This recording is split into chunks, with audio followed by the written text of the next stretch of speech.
sosial secara etimologis.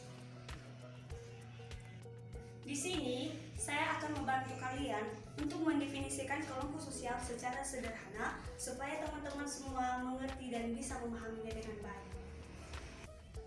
Untuk memudahkan kita dalam mendefinisikan kelompok sosial, sekarang kita buat indikatornya dari dua kelompok.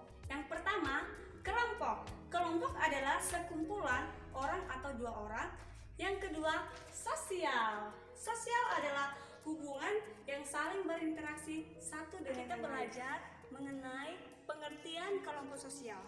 Pengertian kelompok sosial adalah himpunan atau kesatuan manusia yang hidup bersama karena saling berhubungan di antara mereka secara timbal balik dan saling mempengaruhi. Nah, selanjutnya yang akan kita bahas adalah mengenai dua definisi dari para ahli sosial untuk membantu kita memudahkan dalam membuat pengertian kelompok sosial secara sederhana. Yang pertama, definisi menurut Mayer Pollak.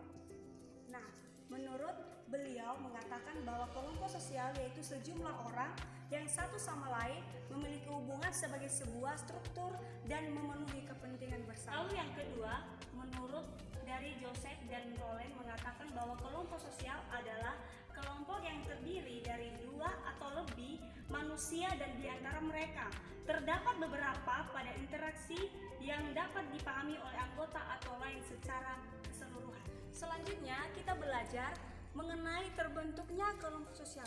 Gimana sih terbentuknya kelompok sosial itu? Nah, teman-teman, kita bahas mengenai terbentuknya kelompok sosial. Kelompok sosial adalah mendorong manusia untuk berinteraksi dengan sesamanya. Manusia saling membutuhkan satu sama lain. Karena sifat dasar tersebut, kelompok sosial dengan mudah terbentuk secara alami. Nah, sekarang kita belajar mengenai syarat kelompok sosial. Yang pertama, terdapat kesadaran antar setiap anggota kelompok bahwa ia merupakan bagian dari kelompok yang bersangkutan. Yang kedua, memiliki hubungan timbal balik antara satu anggota dan anggota lainnya. Selanjutnya kita belajar mengenai macam-macam kelompok sosial.